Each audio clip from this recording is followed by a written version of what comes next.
Welcome to the Human Conversation podcast with Jules White, the real dragon slayer, author and entrepreneur sales coach. Tune in weekly for human conversation about business and sales. Enjoy business expert interviews, educational episodes, and virtual cuppers with entrepreneur business owners. So grab yourself a cuppa and enjoy. Here is your host, Jules White. So welcome everybody to the Human Conversation. Well, I think this is probably the most special episode I have ever recorded. I really shouldn't say that for the sake of my previous guests. You've all been amazing. But this particular episode is for a birthday. And not just any ordinary birthday, but a birthday that I happen to share with my guest. And it gets even more exciting than that, because not only do I share the birth date, it was the actual same day that we were born. I can't help it. I get so excited about that. So before we talk, I'm going to tell you who this lovely, lovely lady is. So she's my birthday sis, hashtag birthday sis. She's called Lois Cliff. And she is an ex-head of English for almost 30 years. This is teaching and running English departments. She's also the founder and writer-in-chief for Be Loud Words. Wordsmith who tells stories for businesses. I think I announced you beautifully, sis. How are you feeling? Good. Hashtag awesome you. And we've got our cups of tea. Yeah.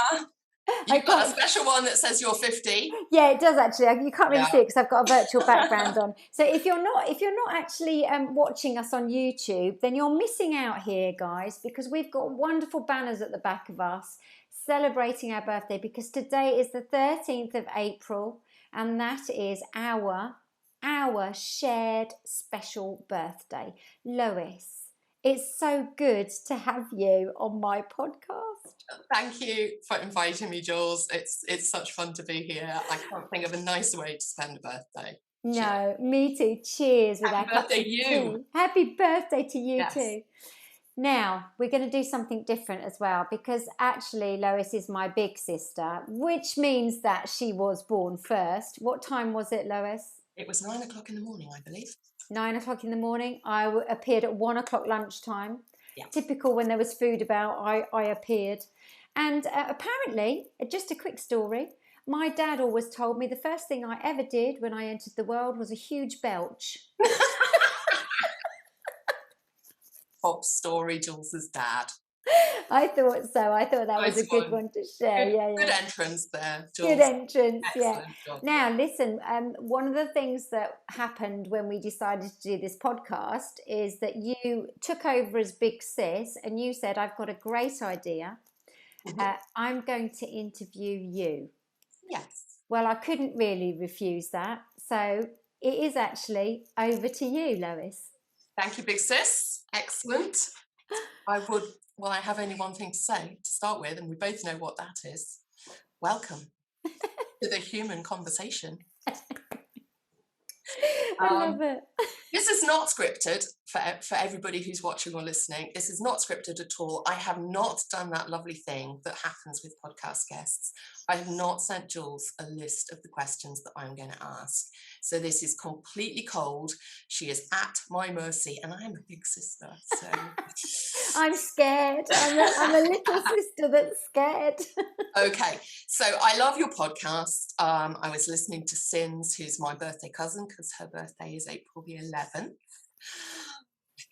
quite a big one coming up.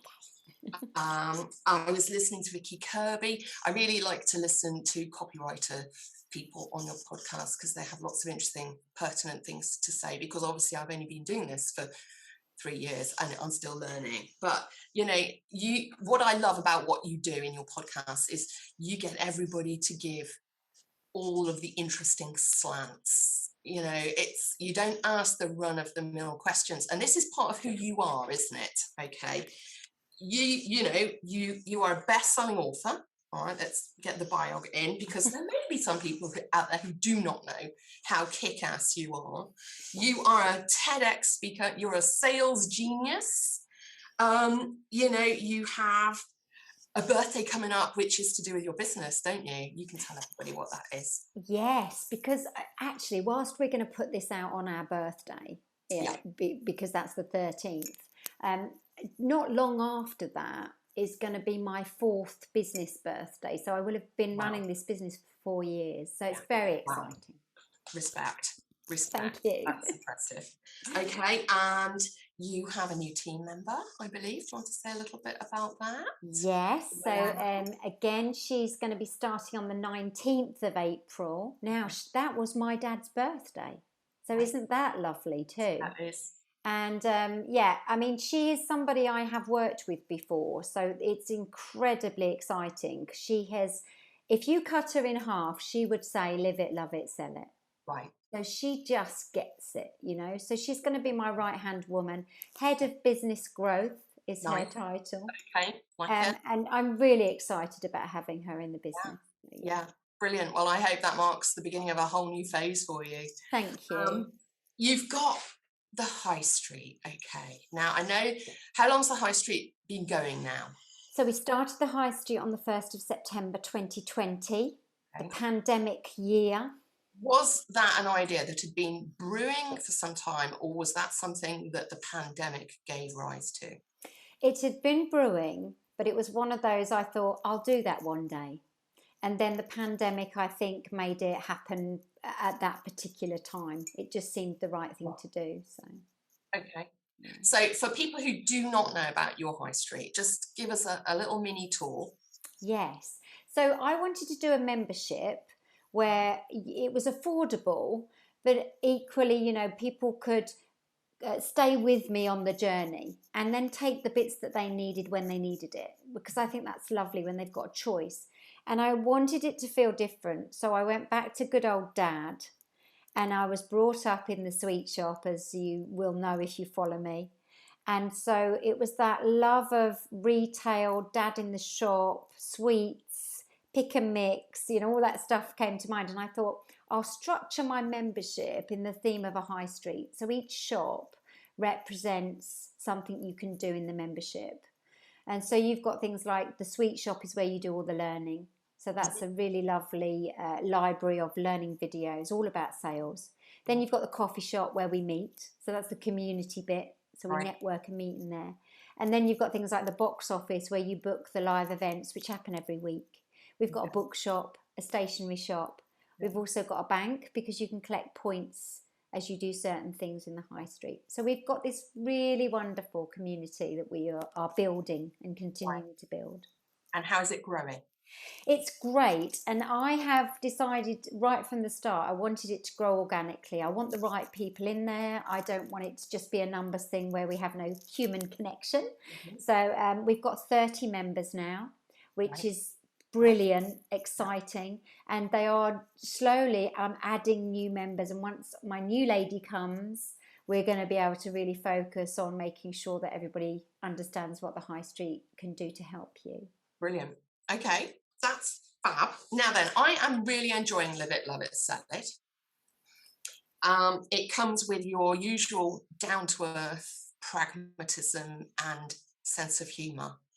And what interests me, I'm going off piste here. What interests me is the amount of emotional intelligence in it. Okay. You know, because you started in sales when, I think it's fair to say, there was very little emotional intelligence in that ballpark. Is that a fair comment, or am I really slating the world of sales there? No, I think you're right, because we didn't have the internet, so there wasn't this kind of exposure of who you are and being able to find out everything you needed to know about things. If somebody walked into your business and said, I've got the solution and it's the best in the world, they couldn't sense check that. So we were trained in sales to sell in a very structured, process-driven way within timescales. So it was very automatic and robotic, you know. So yeah, you're right. I think that's very true to say. Okay. Right. So I'm coming to the emotional intelligence thing because it's really fascinating to me, because I've been on a sales training course, okay, in my first year of business, so 3 years ago now, with somebody who's a master of sales and selling his course and yeah, everything that you'd expect. And he's a lovely guy. And none of it really made a lot of sense to me. But when I read Live It, Love It, Sell It, it totally makes sense with me. It chimes with me. And that is because you have a very holistic approach to it, don't you? Yes. It's bottom up. Yes, it is. It starts with you. Yeah. It has to. Yeah. Because if you don't understand who you are, what your values, your strengths, beliefs, who you really are at your core, then how do you expect anybody to actually really connect with you on that emotional level, which is the strongest way to connect Yeah. and has longevity? Yeah. And so that's where I start with live it. That's the live it part. And then the love it is about then the client, customer, and understanding them on all those same principles, and then how you connect. And the sell it is the visibility bit, the showing up bit. Which I love. I love that bit, because once you've done live it and love it, you've got all the confidence to just go and do it and show up, Okay, right. So that takes me very nicely. Thank you for that. Very generous segue. Did I feed you in nicely? In a loop. We meander in Mrs. Nichols as I do English lessons, and I'm doing exactly what I always do. Back to the thing that hits me when I watch your TED talk, your TEDx talk. What a talk that was, Jules. What an orator you are. I mean, I know you have to be prepped to the eyeballs for those things. They don't let just anyone on a stage for a TEDx, do they? But do you want to talk a little bit about that process, or is that a really boring question? I don't want to. I've been told not to ask boring questions. You'll never guess who told me that. Well, it's not a boring question in my case, because I think there is quite a process to having a TEDx talk. There's usually an application process and auditions, and there's all sorts of things I've heard that happen with TEDx. But I actually got a text from the curator of the Brighton TEDx, which said, "You've got 7 days. Are you in?" Okay, I've never heard that approach before. Yeah, so that was my experience. So actually, it's not a boring question, because I literally had to turn around that talk in 7 days, and for that reason, I think that it's a very authentic. It's a story that I just know because it was my story, and that's literally how I stood on stage and told it. So you seemed so calm and so collected. How was it really? Inside, it's the swan. Inside, my little legs were going a million miles an hour under the water, and I was breezing along on top of the water just like the swans do. And it was very scary, completely exhilarating, like I can't tell you, and just one of the most wonderful experiences of my life, to be honest. I feel very lucky. Yeah, and you clearly enriched the lives of everybody who was watching it. And if you haven't seen Jules's TEDx talk, please just go and sort that out right now, because you will be bowled over by it. You are such an orator, but what comes over, because we've talked before, we know each other a little bit, don't we? I know about your love for your beautiful dad, and all the words of wisdom that your mum's given you in a totally different way. Yeah. I know about, your lovely boy and your music and your dog. And we have a lot in common, don't we? It's obviously Arians that does it. And I know about your business. That story just seems to me, it's your story, you know it inside out, you lived it, but what a story it is. There's so much loss in there, Jules, isn't there? Yeah. And that focus on choices versus responsibility. Where did you learn to be utterly honest and authentic? Well, I mean, I guess partly my dad, but I have to say my mum's probably more responsible for that. She was definitely the quiet, wise foundation in my life.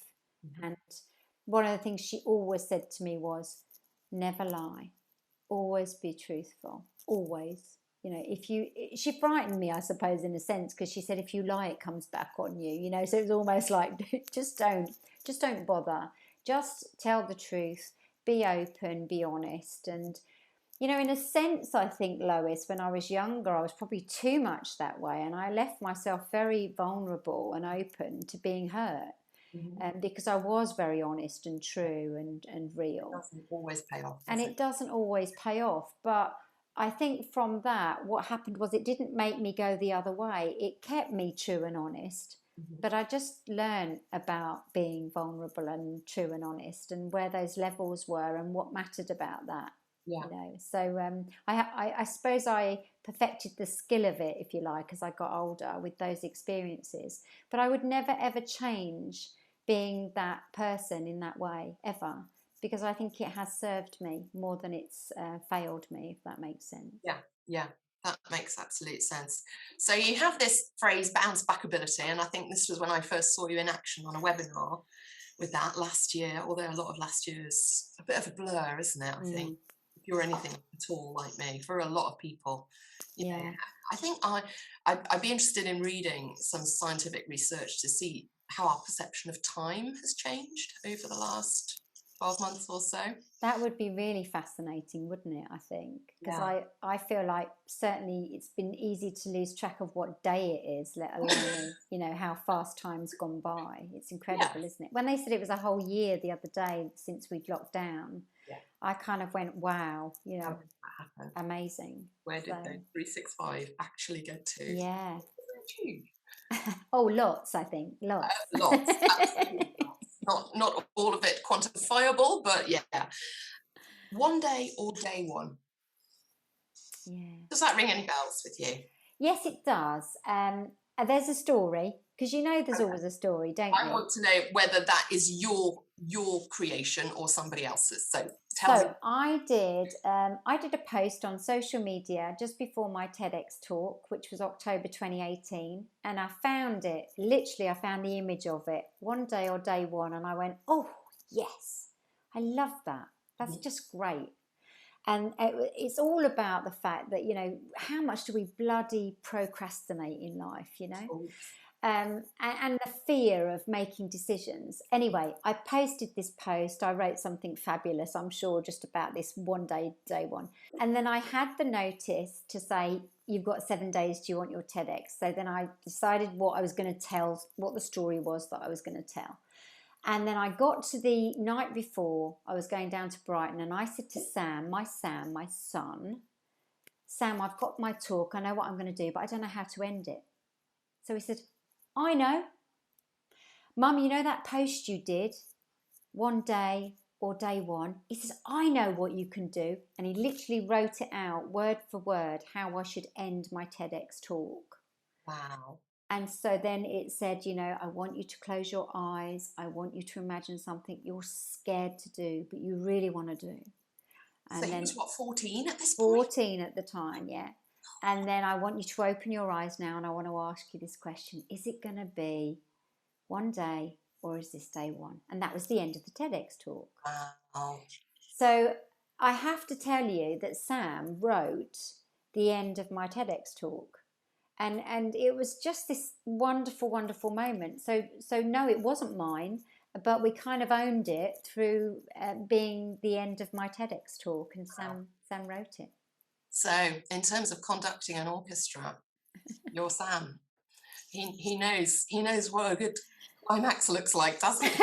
Yeah, honestly, but I couldn't believe it. I was totally stuck how to finish it, and I thought, actually, you really need a good finish in a TEDx talk. You've got to leave everybody with this one thing. But you know what's really lovely, Lois, is I get messages now from people, and they say, by the way, I've just watched your TEDx, it was amazing, and today is day one. And they actually write that, and I go, oh yes. That's lovely, isn't it? Right. That's a powerful thing, isn't it? Just changing one life. Yes. Just one soundbite. Yeah. That's a powerful thing. Amazing. Yeah. Amazing. Yeah. Okay, so next question. When did you know that you were going to do what you do? It wasn't the day that teacher said to you, oh, bank, that's a job for life. It wasn't that day, was it? When did it all really start for Jules White, entrepreneur extraordinaire? Well, I think probably my first business, which was the Dragon's Den business, was where it really started for me as an entrepreneur. Because before that, I just worked for people. So I loved sales, but I worked for people. And that was just what I thought I'd do all my life. Yeah. And then when Sam was born, it was a case of, well, actually, I don't want to go and work for anyone again, but I would like to change the world somehow. You know, I was always about trying to change the world. I haven't done that at all, but I suppose I always wanted to make an impact. And I wanted to be with Sam as a mum. So therefore, I created a business that allowed me to do that, which actually the irony is it never did in the end because it got so busy. But it created the opportunity for other mums to have that same opportunity. So there was this other level to that business that wasn't just about making money. It was about providing opportunity to women who had babies. So that was the moment, I think, where I knew that actually as an entrepreneur, I felt this freedom and creativity that I hadn't necessarily realised I had. Right. So okay, yeah. That's interesting. So it chimes really, really powerfully with what I'm thinking about at the moment, because you know a little bit of my story, and I've worked in some really prestigious schools where there's a selection process, and I've taught gorgeous girls who play hockey for the county or for Northern England or whatever, and they've got grade 8 flute and distinctions in this, that and the other. And once I was starting a poem with them, and as a sort of a way into this poem, I said, right, girls, what I want you to do is write down 5 nice things about yourself, 5 things that you know you're good at or can do or understand a lot about.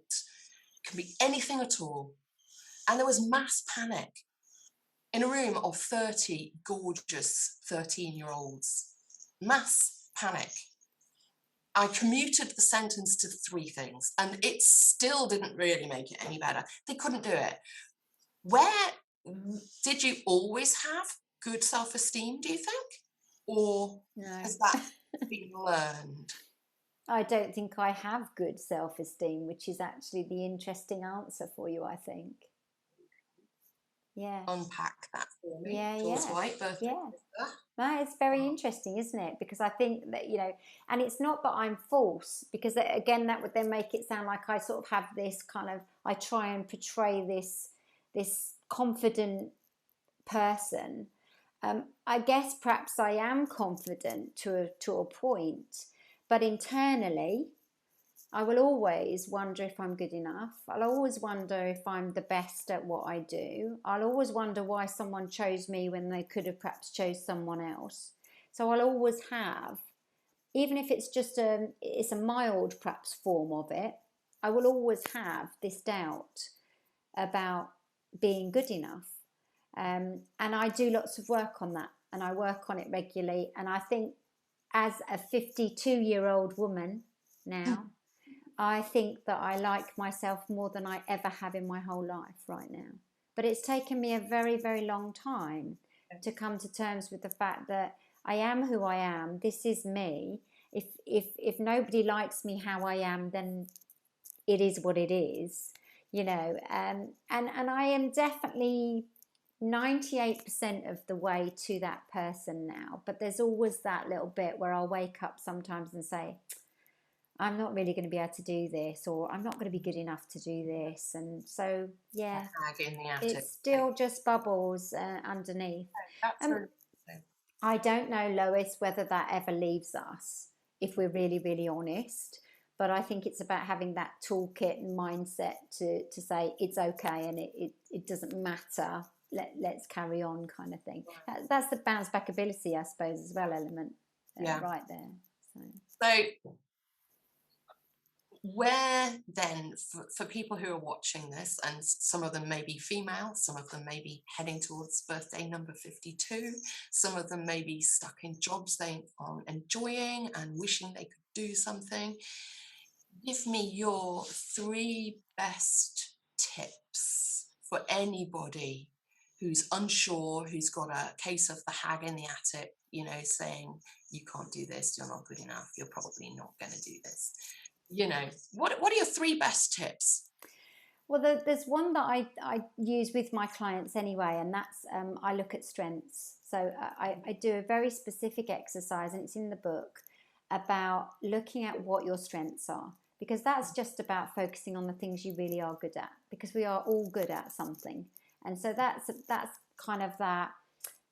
Work on what your strengths are. Pick yourself maybe 3 of your real core fabulous strengths, and then create them in a collage or on a desktop or on your screensaver, just so that they are always visible. So you're always confident about what you're good at, your strengths. Power of the visual image. Yeah. It's like you know, the mantras, the daily mantras stuff. You know, it's powerful stuff. It's good. Yeah. The second thing is, and people will have heard this a lot, gratitude. You know, there's a big thing around gratitude. And if you make it a daily practice every day to just say, actually, what am I grateful for? Even when it's been a really horrible day, there will be something that you're grateful for. Yeah. And I think that has really made me a better person doing that. That's definitely helped. I do it with Sam as well. He gets in from school. I say, what's happened today that was really great? So we're kind of focusing on that, like, you know, a good thing that happened today. And then the last thing has to be, there's no such word as can't. Because, you know, that's my mantra my dad gave me, the legacy he left. And I had that from when I was a little girl from him. Rolled my eyelids when I was a teenager because of it. But absolutely adore him for teaching me that there is always a way to do something. And you don't always choose what happens to you, but you can choose what you do with it. Yeah. That's really interesting, because I had there's no such word as can't as well from my nan. Yes. She was quite a battle axe, really. I don't think she was as much of a battle axe as my great nan, but I never met her. So, but she would always say, can't means you won't. That's got a totally different message. So I think I'm going to go with yours and scratch that one from the record. Yeah. Maybe it does. I don't know. I need to think. Yeah, I really like there's no such word as can't. Yeah, it's worked for me. Yeah, clearly. What are you most looking forward to for your weekend and for the future? Oh, well, I love the fact that actually the weekend we're recording this, which is obviously pre-birthday, we're moving our clocks. Yes. Which means we're getting an extra hour, I think. No, we're losing an hour, but we're getting lighter nights. I think that's how it works. So that's going to be really nice, so that it starts to feel a little bit more summery, and we like a bit of vitamin D, don't we? Mm-hmm. So I'm really looking forward to that. I feel really positive about this year for various reasons, like having the new lady starting, just building my membership, you know, the things that are happening in my business. I think in my personal life, you know, there's probably a lot more that I would like to happen there, but I trust, I have the faith that those things will come to fruition at some point. So, but yeah, I'm just generally really positive. I think the pandemic has actually brought some really positive things, even though it's been dreadful for many people. I think that we have potentially reevaluated and refocused on some really important things that we might have forgotten. Yeah, I'd agree with that. So. I think there's a lot of powerful good has come out of this year. Yeah. Hasn't there? Yeah, definitely. It's not just to do with carbon emissions, although that's got to be a good one, hasn't it? But, yeah. Well, there's just taking a bit of a pause. Yes. Yeah. Have we got time for one more question? Yeah. What's the one question that you're really glad I didn't ask? That's a great question. Well, considering this isn't scripted, I wasn't really sure what you were going to ask. So I'm not really sure, actually. I'm just wondering whether I've got any major skeletons in my closet. I don't suppose I have, really. But well, no, because you are so very honest. Exactly. You tell your story, don't you? And you don't hide. Yeah. powerful. That's a powerful tool in your armory, isn't it? Yeah, I don't know. I definitely didn't have any fear of what questions you would ask me. So yes, I think that is testament to the fact that you probably know pretty much everything about me. What you see is what you get. Jules White, birthday sister. The ledge. Happy birthday, darling. So are you, my darling. Oh, I have got my cup here. Thank you for joining me. And listen, I think we should do this again where I actually do interview you, so we do it properly. But wow. I've loved this experience. It's been fabulous. You are definitely a podcast expert interviewer. Am I now? I'll take that from somebody with seasoned hands, and take that very, very kind. And thank you, darling. And listen, we will be putting Lois's details into this podcast so that you can absolutely connect with her. And we will do a version of me interviewing my birthday sis, because it is important that you find out how awesome this lady is as well. I'm so thrilled that I have a true birthday sis that shares the real day that we were born together. It's really, really wonderful. I can't wait to meet you in real life, which I know we will do when we can. Yep, so absolutely. Thank you so much for this. This has been amazing. And this is obviously going to be published on our birthday. So happy bloody birthday to you. Back at you, birthday sis. Yeah. And in case of the mysterious disappearing mugs. It's these virtual backgrounds. If you're listening and not watching, you won't appreciate the virtual backgrounds. But please check out our YouTube. But listen, if you are listening, listeners, thank you for always supporting my lovely podcast with my fantastic guests. And in this case, someone interviewed me, which is just bizarre but wonderful. And if you're listening, like and support us on those platforms. We're on Apple Podcasts, we're on Spotify, we're on Stitcher, and we're on SoundCloud. And of course, you can watch us and our beautiful faces on YouTube as well. So for now, we're going to go and enjoy our birthday. We thank you for joining us, and we will see you again very, very soon. Thank you, Lois, for everything. Thank you for having me. Happy birthday. Happy birthday. Ta-ta for now, guys.